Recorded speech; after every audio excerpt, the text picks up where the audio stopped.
আর আম্বেদকর কিছুদিন আগে যখন ক্লাসের পরীক্ষা হলো এসএসসি ক্লাস, সেখানে একটা প্রশ্ন ছিল যে ভারতীয় সংবিধানের জনক আমরা কাকে বলবো। তাহলে ভারতীয় সংবিধানের জনক আমরা কাকে বলবো, তার উত্তরে অপশনে একটা জায়গা ছিল ডক্টর বি আর আম্বেদকর। এই যে বি আর আম্বেদকর, তিনি আমাদের সংবিধানের যদি জনক আমরা ধরি, তিনি লিখছেন জাতি ধর্ম বর্ণ স্ত্রী পুরুষ নির্বিশেষে সকল মানুষের সমান অধিকার। একবার ভেবে দেখুন, আমার বহু সুন্দর যখন বাংলা রাষ্ট্রে অবতীর্ণ হলে, এই বঙ্গভূমি তথা এই ভারতবর্ষের মাটিতে অবতীর্ণ হলে, তার আগে কি আমাদের এই অধিকারটা ছিল? কি গো বাবা, ছিল কি?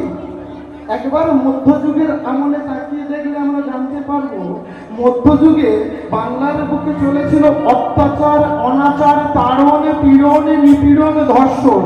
আর এই অত্যাচার, অনাচার, তাড়ন, পীড়ন, নিপীড়ন থেকে মানুষকে বাঁচাতে, মানুষের মুক্তির পথ দেখাতে যিনি আজ বাংলার বুকে, গোটা পৃথিবীর কোন স্থানে এলেন না, ভারতবর্ষে আমাদের এই পশ্চিমবঙ্গের বুকে তৎকালীন সময়কে বাংলা বঙ্গভূমি, সেই বঙ্গভূমির মাটিতে জন্ম নিলেন। তিনি কে? আমার বহু সুন্দর গৌরহরি। আজকে কেন এইটা আমি বললাম, মধ্যযুগে যে বাংলার পরিস্থিতি ছিল, আজকের বাংলার কিন্তু সেই পরিস্থিতি নেই। আমাদের ইতিহাস জানতে হবে।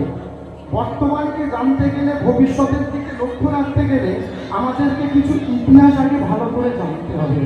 সেই ইতিহাসটা কি? সেই ইতিহাসটা হলো আমার মাটির ইতিহাস, আমার জাতির ইতিহাস, আমার গোষ্ঠীর ইতিহাস। আজকে আমরা দেখুন, হরিবাসনে আসার আগে কীর্তনিয়াদের নিয়ে আসি। এখানে কি আসার সময় যন্ত্রণা দিয়ে আনা হয়েছে? হ্যাঁ, আনা হয়েছে। আমরা কীর্তনিয়াদের যখন হরিবাসনে নিয়ে আসি, জল ছড়া দিয়ে দিয়ে নিয়ে আসি। এখানে হয়েছে কি জানি না, কিন্তু আমরা দেখি প্রায় কীর্তন বাসনে যাওয়ার আগে আমাদের গঙ্গা জল ছড়া দিয়ে দিয়ে নিয়ে যাওয়া হয়। কি মা, হয়তো অনেক জায়গায়, কিন্তু কেন হয় কি জানা আছে? জানা আছে মা? তাহলে বলি একটু। আজকের দেখুন, আজকের আমরা যে বাংলাকে পেয়েছি, যে ভারতবর্ষের বুকে আমরা আছি, একটা সময় মধ্যযুগের আমলে দাঁড়িয়ে বাংলার বুকে চলেছিল বর্ণাশ্রম প্রথা। এই বর্ণাশ্রম প্রথা কি?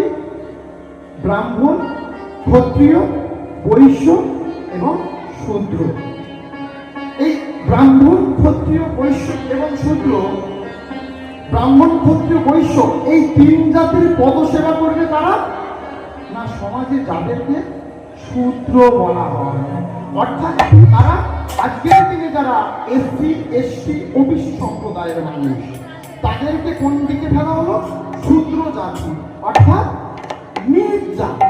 তাদের সমাজে ছিল না কোনো শিক্ষার অধিকার, ছিল না কোনো শাস্ত্র পাঠের অধিকার, শাস্ত্র শ্রবণের অধিকার, ছিল না সমাজে কোনো শুভ কাজে তাদের পদার্পণের অধিকার। এমনকি এই যে পথ দিয়ে আমরা হেঁটে চলি, এই পথ দিয়ে যাওয়ার অধিকারটুকু আমাদের ছিল না। যদি পথ দিয়ে কোনো উচ্চ বর্ণের মানুষ হেঁটে যেত, তাহলে আমাদের পথ থেকে নিচে নেমে আসতে হতো। এই যে রাস্তা, আজ থেকে 20 বছর বা 10 বছর, 15 বছর আগে তোমার রাস্তা এরকম ছিল? 10-15 বছর আগে ছিল ইট বিছানো।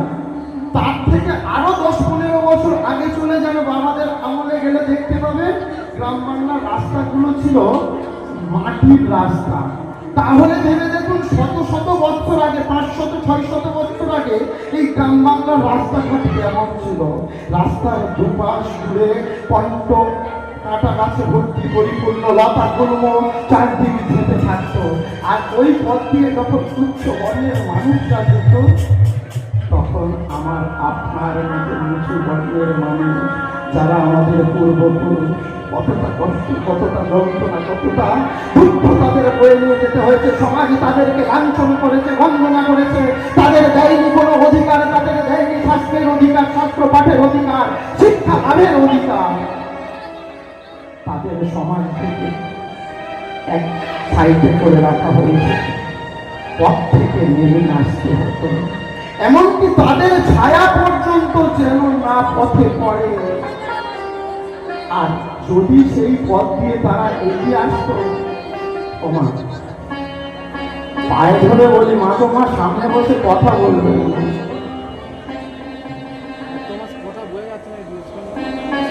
আপনারা পরিষ্কার শুনতে পাচ্ছেন তো, নাকি অসুবিধা হচ্ছে? অসুবিধা হলে বলবেন না, অসুবিধা হলে একটু অন্তত বলবেন, অন্তত নিজের ছেলে, নিজের ভাই, নিজের দাদা ভেবে অন্তত একটু বলবেন।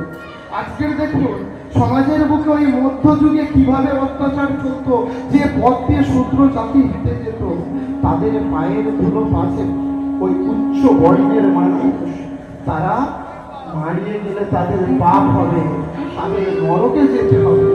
তাই কি করতো, একটু একটু করে গঙ্গা জল ছড়া দিয়ে তারা এগিয়ে যেত। তাহলে ভেবে দেখুন তো মায়েরা,